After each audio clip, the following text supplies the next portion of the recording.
Hello, and a very warm welcome back to VitaPrime Health. I'm Dr. Victoria Langford, and it's a true pleasure to have you here today. For those of you who are joining us for the first time, I'm a Cambridge-trained endocrinologist, and my passion is helping men live lives of vibrant health and lasting vitality.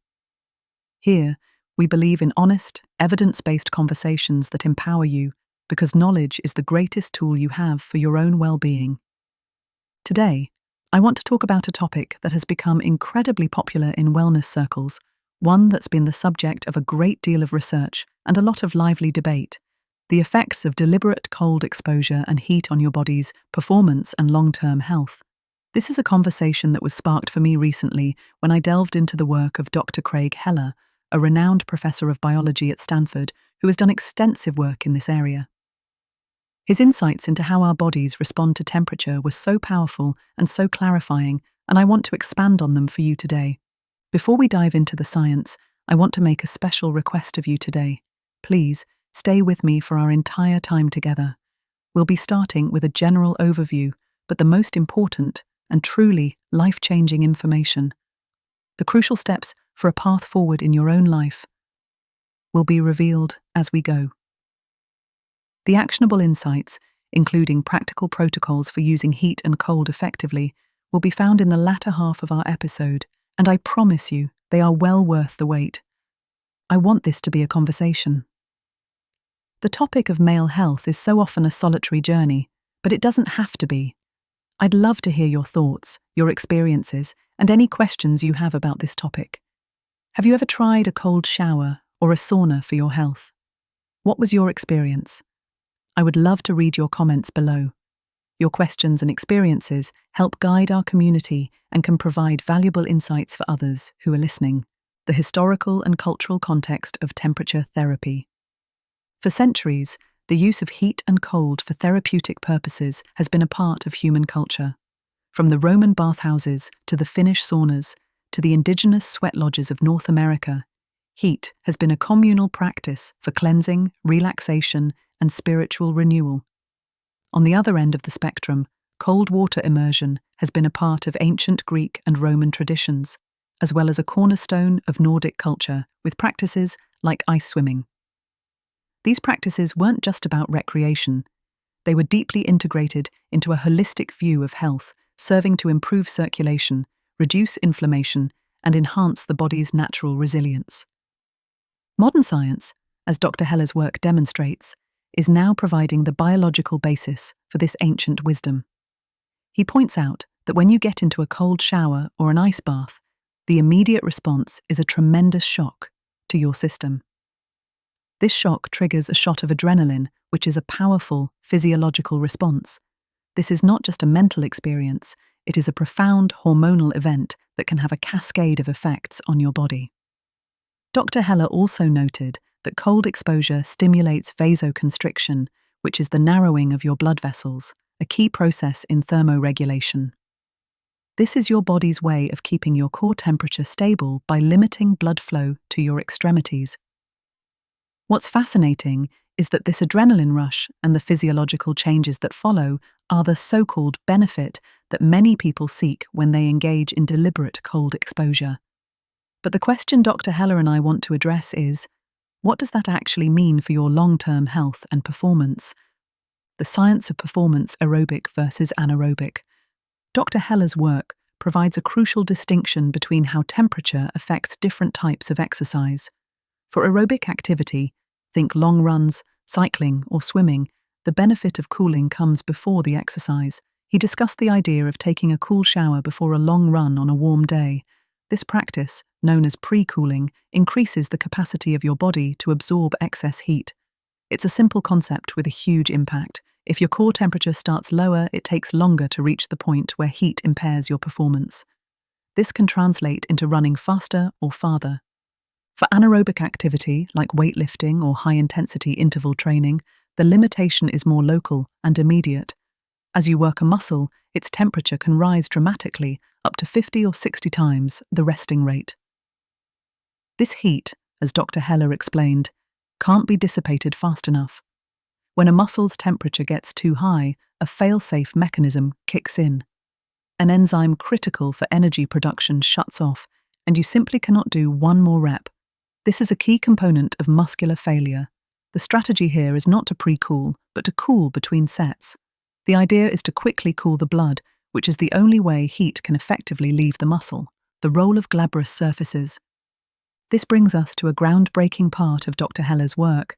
The best way to cool the body isn't with an ice pack on your neck or an ice vest on your torso, as these can cause reflex vasoconstriction that actually seals heat in. The optimal sites for heat loss are the glabrous surfaces, the hairless parts of your body. These are the palms of your hands, the soles of your feet, and the upper part of your face. Why? Because these areas are equipped with specialized blood vessels that shunt blood directly from arteries to veins, bypassing the capillaries. This allows for a very high flow rate of blood, making them incredibly efficient portals for heat exchange.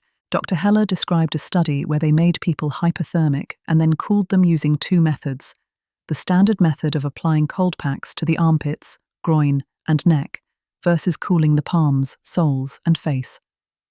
The cooling rate was double using the glabrous surfaces. This is a game changer for athletic performance, as it means you can cool down much more effectively and quickly between sets, allowing you to increase your work volume and get stronger. In my clinical practice, I have seen these principles play out in the lives of many different men. I remember a patient I'll call Mark, a 35-year-old competitive powerlifter. He was a dedicated athlete, but he was hitting a plateau in his squat performance. He'd hit muscular failure around the same number of reps every time, and he was getting frustrated. After hearing about Dr. Heller's work, we discussed a new approach. Between sets, instead of just resting, he would stand with his hands in two large bowls of cool water, holding a cold object to ensure a good surface contact. We had him avoid putting ice in the water, so it wasn't too cold to cause vasoconstriction. Within a few weeks, his work capacity increased, and he was able to complete more reps and more sets than ever before. His story is a powerful example of how applying these principles can directly translate to tangible performance gains. Then there was a man I'll call Ken, a 55-year-old who loved running, but a recent diagnosis of borderline high blood pressure had him concerned. He loved his morning runs, but often felt overheated and exhausted afterward, which raised his blood pressure and heart rate. After consulting with me, he began a pre-cooling protocol. He would place his hands and feet in cool water for a few minutes before his run. He noticed a significant difference in his ability to maintain a steady pace without feeling overheated. His resting blood pressure and heart rate began to trend downward, and he felt more energetic and less fatigued after his workouts. His anecdote shows that these protocols aren't just for elite athletes, but for any man seeking to improve his overall cardiovascular health and endurance. I'd like to ask you, what's a common health myth you've heard that you've been curious about? Your questions are so valuable, so please share them in the comments below. Common myths and misconceptions. Let's clear up some of the common myths and misconceptions that can stand in the way of using these protocols effectively. Myth 1. Cold showers will instantly boost my testosterone. Fact. While a cold shower or ice bath can give you a surge of adrenaline and an overall feeling of vitality, the evidence for a sustained, clinically significant increase in testosterone is limited. Some studies have shown a short-term spike, but it's not the reliable, long-term effect that many people hope for. The real power of cold exposure is in its effect on your nervous system, your mood, and your ability to build resilience. Myth 2. You should never expose your body to heat because it will kill your sperm.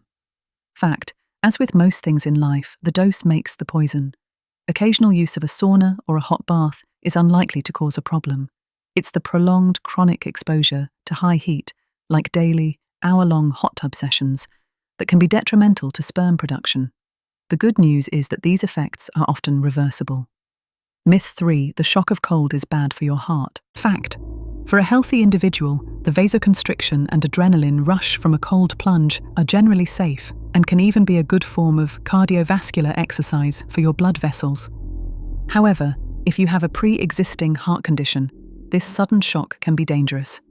It is always best to consult with your doctor before engaging in any new and intense health protocol, particularly one involving extreme temperatures. Myth 4. Putting ice on my head or neck is the fastest way to cool down. Fact. As Dr. Heller explained, This can actually make you feel cooler than you are by cooling your brain's thermostat, but it doesn't effectively cool your core body temperature. It can even cause vasoconstriction, which impairs your body's ability to shed heat through its most efficient portals. This is why targeting the glabrous surfaces is a much more effective strategy. Lifestyle integrations and practical practices. Now that we understand the science, how do we use this knowledge in our daily lives? It's about finding a balance and using these tools with intention. For anaerobic performance, in the gym, between sets, you can use a crude protocol. As Dr. Heller mentioned, a bag of frozen peas or a cold can of soda passed between your palms can work. You'll know it's working if your hands feel cool but not numb or painfully cold. The goal is to cool the blood flowing through your hands without causing vasoconstriction. For aerobic endurance, before a long run or a strenuous bike ride, especially on a warm day, take a cool shower. As a more advanced practice, you can apply cold to your palms and feet for a few minutes before you start. This lowers your core temperature and buys you more time before you hit the point of overheating. For overall vitality and resilience, the simple practice of ending your daily shower with 30 to 60 seconds of cold water is a powerful tool. It stimulates your nervous system, gives you a boost of norepinephrine for mood, and helps you build mental fortitude.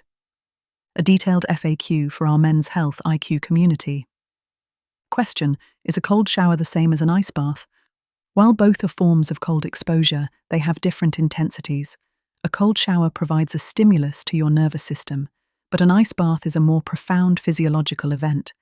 The sustained, all-encompassing cold of an ice bath is more effective for reducing inflammation and eliciting a more significant hormonal response. Both are great tools, but they serve different purposes. Question: can I use both heat and cold in the same day? Absolutely. In fact, many people find that alternating between heat, like a sauna, and cold, like a cold shower or plunge, is a powerful way to improve circulation. This contrast therapy causes your blood vessels to rapidly constrict and dilate, which can be an excellent form of exercise for your vascular system. Question: should I take a cold shower or a hot shower after a workout? This is a great question. If your goal is muscle recovery, a cold shower or ice bath is often recommended as it can help reduce inflammation and soreness. However, if your goal is to grow muscle and build strength, some recent studies suggest that a cold plunge immediately after a workout may blunt the muscle protein synthesis response. In this case, a warm or hot shower might be a better choice. This is an evolving area of research, and the best protocol really depends on your specific goals. Question: can deliberate cold exposure help with weight loss? There is some evidence to suggest that cold exposure can help boost your metabolism by activating brown fat, a type of fat that burns calories to generate heat. While this is not a magic bullet for weight loss, it can be a supportive tool as part of a comprehensive strategy that includes diet and exercise. Question: what is the recommended time for a cold plunge? For a cold plunge, a good starting point is around 30 seconds to a minute. The goal is not to endure the cold for as long as possible, but to stay in long enough to get the physiological benefits, the adrenaline rush, the vasoconstriction without overstressing your system. For a beginner, a minute is often more than enough. Question: what about the risks of cold exposure? For a healthy individual, the risks are minimal. However, as I mentioned earlier, if you have a pre-existing heart condition, such as high blood pressure or a history of heart attack, you should be very cautious and always consult your doctor first. Additionally, never stay in a cold plunge for too long, as hypothermia can set in.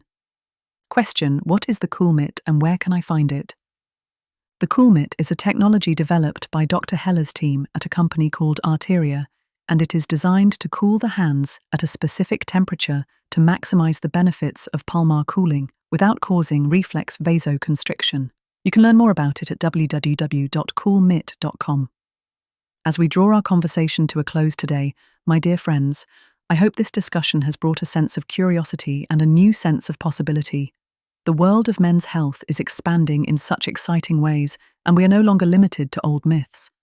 Remember, whether you choose to make a small change to your daily routine or to embark on a more significant journey with a medical professional, the path to health begins with intention. It starts with a commitment to yourself, a willingness to be vulnerable, and the courage to make small, proactive changes. This journey of wellness, of living fully and vibrantly, is one we embark on together. If today's discussion resonated with you, if it offered a fresh perspective or inspired you to make a gentle change, I would be so honored if you would join our ever-growing VitaPrime Health family. Please, subscribe to our channel right now. It's a simple act that ensures you'll receive all our future episodes, each designed to empower you with evidence-based insights and heartfelt support for your well-being. And if you know someone, a cherished family member, a dear friend, or perhaps a valued neighbor who might also find comfort, inspiration, or valuable insights here, I would be deeply grateful if you would share this episode with them. Your sharing helps us extend our embrace, fostering a larger community dedicated to thriving at every age. Let's continue to support each other on this beautiful path. Thank you always for your precious time, your trust, and your unwavering commitment to your own health journey. Until we meet again, take exquisite care of yourselves and keep cultivating that wonderful vitality.